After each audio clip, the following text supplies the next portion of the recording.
तो आज हम दिमाग के एक ऐसे अंधेरे कोने की बात करने वाले हैं जहां मनोविज्ञान का इस्तेमाल दूसरों को नियंत्रित करने के लिए किया जाता है।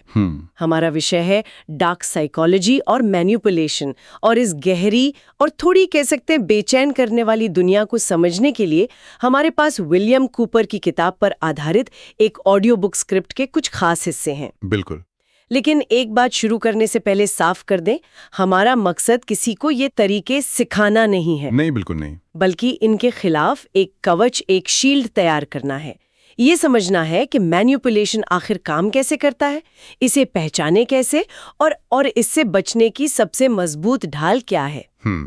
चलिए इसे एक सवाल से शुरू करते हैं जो शायद हम सबने कभी ना कभी महसूस किया होगा। क्या कभी ऐसा हुआ है कि दिल और दिमाग जोर जोर से नहीं चिल्ला रहा हो पर मुंह से हाँ निकल गया? अक्सर होता है। या किसी ने आपको ये महसूस करवाया हो कि गलती तो आपकी ही है, जबकि आप जानती थी कि सच कुछ और है। हाँ। ऑफिस का दबाव, रिश्तों में डाला गया अपराध बोध या मार्केटिंग के चतुर तरीके, ये सब खामोशी से हमारे फैसलों पर कब्जा कर सकते हैं। बिल्कुल। और यहीं से मतलब डार्क साइकोलॉजी का जो मेन आइडिया है वो सामने आता है। ये इंसान के दिमाग की उन कमजोरियों, उन मेंटल लूप होल्स का फायदा उठाना है जिनके बारे में हमें खुद भी पता नहीं होता। हाँ बिल्कुल। और यहाँ ये समझना बहुत जरूरी है कि किसी को प्रभावित करने यानी इन्फ्लुएंस करने और किसी को मैनिपुलेट करने में जमीन आसमान का फर्क है। हाँ, ये फर्क अक्सर धुंधला सा हो जाता है। इसे थोड़ा साफ कीजिए। देखिए, इन्फ्लुएंस जो है वो पारदर्शी होता है, साफ साफ। जब कोई दोस्त आपको कोई फिल्म देखने के लिए मना रहा है तो आपको पता है कि वो आपको मना रहा है। ओके। आपके पास चुनाव करने की आजादी है। लेकिन मैनिपुलेशन छिपा हुआ होता है, कवर्ड। इसमें आपको लगेगा कि फैसला आपका खुद का है, पर उसकी डोर किसी और के हाथ में होती है। अच्छा, जैसे कोई सेल्समैन आपको ये महसूस कराए कि कोई महंगी चीज खरीदना आपका अपना स्मार्ट फैसला है। एकदम सही। इसीलिए स्रोत का लेखक बार बार कहता है कि ये ज्ञान एक जिम्मेदारी है, इसे समझना है, इस्तेमाल नहीं करना। तो चलिए इसी समझ की पहली सीढ़ी चढ़ते हैं। स्क्रिप्ट में बताई गई सबसे आम तकनीक है इमोशनल मैनिपुलेशन। ये अपराध बोध, डर और एहसान जैसी भावनाओं को एक हथियार की तरह इस्तेमाल करती है।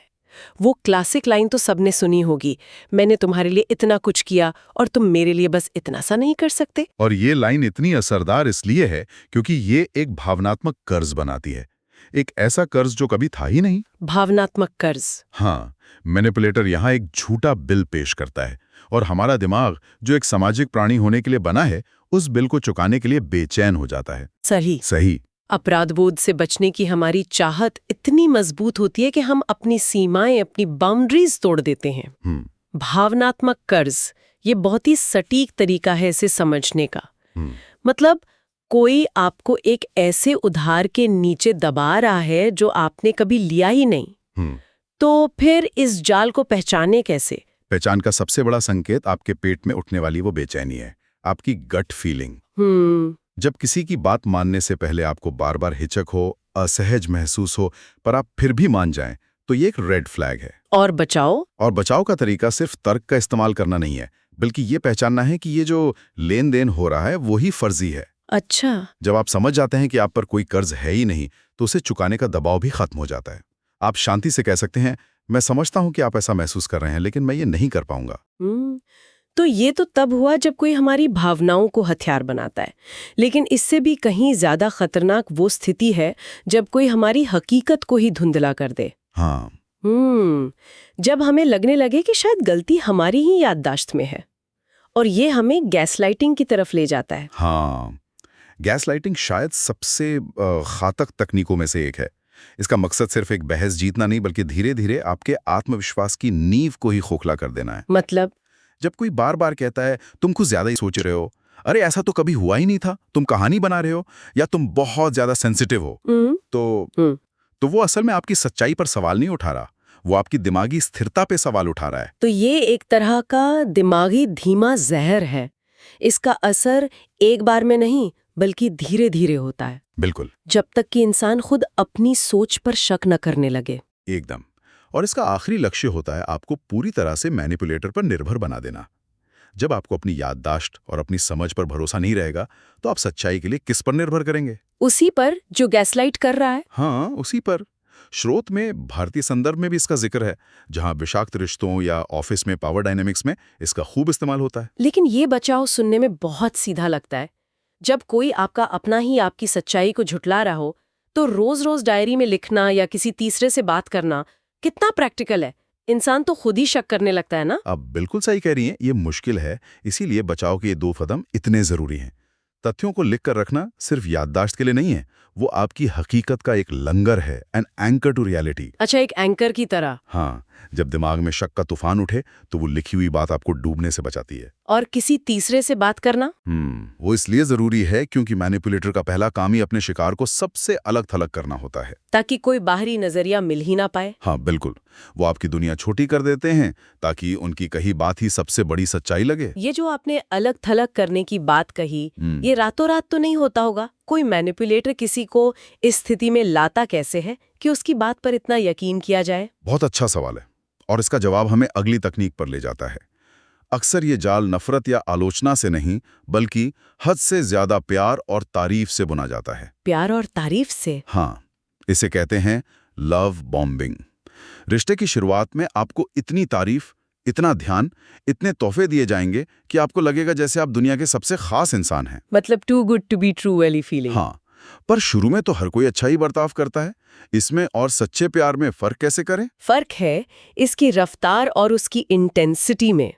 लव बॉम्बिंग बहुत तेज और बहुत ज्यादा होती है, और इसके पीछे की न्यूरोसाइंस दिलचस्प है।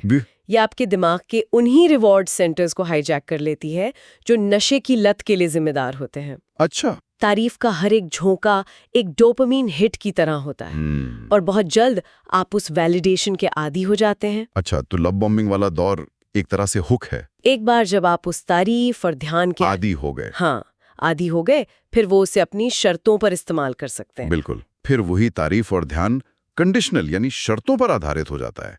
अगर तुम मेरी ये बात मानोगे तो मैं बहुत खुश हूंगा, और अगर नहीं मानी तो? और अगर आप उनकी मर्जी के खिलाफ कुछ करते हैं तो वो सारा प्यार और ध्यान अचानक खींच लेते हैं, जिससे आपको विड्रॉल जैसा महसूस होता है। ओह। और उस हिट को वापस पाने के लिए आप कुछ भी करने को तैयार हो जाते हैं। इसका बचाव सिर्फ एक है, रिश्तों को धीमी गति से बनने दें।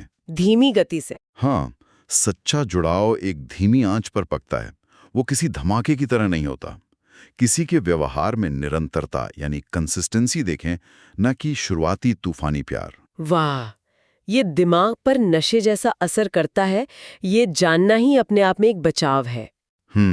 अच्छा, अब उस तकनीक पर आते हैं जो शायद हमारे समाज में सबसे गहरी जड़ें जमाए हुए हैं, सोशल प्रूफ मैनिपुलेशन। लोग क्या कहेंगे? हाँ, बिल्कुल वही। सब यही कर रहे हैं, या लोग क्या कहेंगे वाली मानसिकता। इसका मनोवैज्ञानिक आधार ये है कि हमारा दिमाग ऊर्जा बचाने के लिए शॉर्टकट लेता है। ये सोचना कि अगर सब कर रहे हैं तो सही ही होगा, एक बहुत आसान शॉर्टकट है। एक दिमागी बग की तरह। हाँ, आप कह सकते हैं।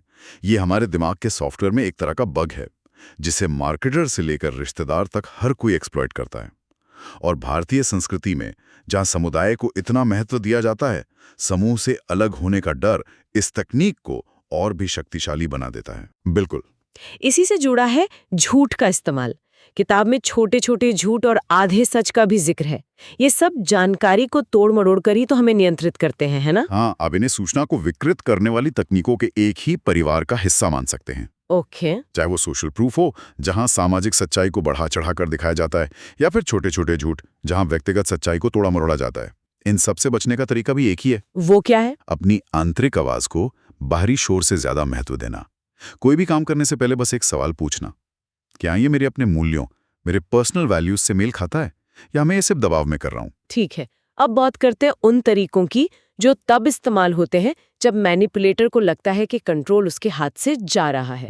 Power play. हाँ, जैसे अपनी गलती किसी और पर डाल देना, जिसे प्रोजेक्शन या ब्लेम शिफ्टिंग कहते हैं। ये एक बहुत थका देने वाली तकनीक है। इसका मकसद आपको लगातार रक्षात्मक मोड में, डिफेंसिव मोड में रखना है, ताकि आप सफाई ही देते रहें। हाँ, जब आप अपनी बेगुनाही साबित करने में लगे रहेंगे तो आप कभी भी उनकी गलती पर सवाल नहीं उठा पाएंगे।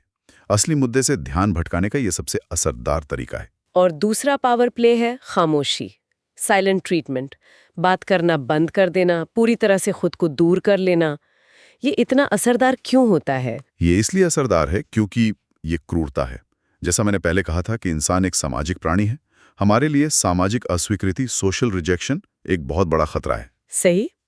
रिसर्च बताती है कि साइलेंट ट्रीटमेंट दिमाग के उन्हीं हिस्सों को सक्रिय करता है जो शारीरिक चोट लगने पर होते हैं। 1 मिनट, क्या आप कह रहे हैं कि दिमाग के लिए भावनात्मक दर्द और शारीरिक दर्द में ज्यादा फर्क नहीं है? ज्यादा फर्क नहीं है। मतलब दिमाग के लिए चुप रहना और थप्पड़ मारना लगभग एक बराबर है। ये तो इसे एक तरह का भावनात्मक अत्याचार बना देता है। बिल्कुल भावनात्मक अत्याचार ही है। और इन दोनों ही पावर प्लेज, ब्लेम शिफ्टिंग और साइलेंट ट्रीटमेंट का बचाव एक ही मजबूत नींव पर खड़ा है। और वो क्या है? भावनात्मक स्वतंत्रता, इमोशनल इंडिपेंडेंस। इसका मतलब है ये समझना कि आपका आत्म मूल्य, आपकी सेल्फ वर्थ किसी और के व्यवहार या उनकी स्वीकृति पर निर्भर नहीं करते। जब कोई आप पर गलत आरोप लगाए तो सफाई देने के जाल में न फंसे, शांति से कहें मैं इस नजरिए से सहमत नहीं हूं। और साइलेंट ट्रीटमेंट के मामले में जब कोई आपको साइलेंट ट्रीटमेंट दे तो गिड़गिड़ाने के बजाय उस समय को अपनी देखभाल में लगाएं। जब आप भावनात्मक रूप से आत्मनिर्भर होते हैं तो कोई आपको अपनी खामोशी से ब्लैकमेल नहीं कर सकता। तो अगर हम इन सभी तकनीकों को देखें, भावनात्मक कर्ज बनाना, हकीकत को धुंधला करना, प्यार का नशा चढ़ाना, सामाजिक दबाव बनाना और ये पावर प्लेस, बिल्कुल इन सब के केंद्र में एक ही चीज लगती है। बिल्कुल, और वो एक चीज है आपकी भावनाओं को हाईजैक करके आपके तर्क को दरकिनार कर देना। सही। आप गौर करिए, हर तकनीक एक तीव्र भावनात्मक प्रतिक्रिया चाहती है। डर, अपराध बोध, गुस्सा, असुरक्षा, अकेलापन। क्योंकि जब इंसान भावनाओं के ज्वार में होता है तो वो तर्कसंगत फैसले नहीं ले पाता। अच्छा। एक भावुक इंसान का व्यवहार प्रिडिक्टेबल होता है और उसे नियंत्रित करना आसान होता है, लेकिन एक शांत और तार्किक इंसान को नियंत्रित करना लगभग नामुमकिन है। मतलब जब तक कोई हमारी इमोशंस पे काबू नहीं पा सकता, वो हमें मैनिपुलेट नहीं कर सकता। एकदम सही। इसीलिए भावनात्मक बुद्धिमत्ता यानी इमोशनल इंटेलिजेंस मैनिपुलेशन के खिलाफ सबसे मजबूत ढाल है। ये जानना कि आप क्या महसूस कर रहे हैं, क्यों महसूस कर रहे हैं, और उस भावना के आधार पर तुरंत प्रतिक्रिया देने के बजाय एक पल रुककर सोचना, बस यही छोटा सा गैप मैनिपुलेटर की सारी ताकत छीन लेता है। तो आज की इस पूरी चर्चा का सार यही है कि इस जानकारी का उद्देश्य किसी को डराना या शक्की बनाना नहीं, बल्कि जगाना है। हाँ, जागरूक करना है। जो इंसान होश में जीता है, जो अपने इमोशंस और विचारों के प्रति जागरूक है, उसे कोई खामोशी से नियंत्रित नहीं कर सकता। जैसा कि स्रोत की आखिरी लाइन कहती है, मैनिपुलेशन अंधेरे में काम करता है और जागरूकता रोशनी है। और इसी विचार को आगे बढ़ाते हुए मैं सुनने वालों के लिए एक सवाल छोड़ना चाहूंगा। जरूर। अगर जागरूकता ही वो रोशनी है तो वो कौन सी छोटी छोटी दैनिक आदतें हो सकती हैं? शायद 5 मिनट का मौन, अपने विचारों को लिखना या किसी से खुलकर बात करना, जिनसे इस रोशनी को अपनी जिंदगी में और तेज किया जा सकता है। ये सिर्फ एक सवाल नहीं, बल्कि उस कवच को बनाने की एक शुरुआत है।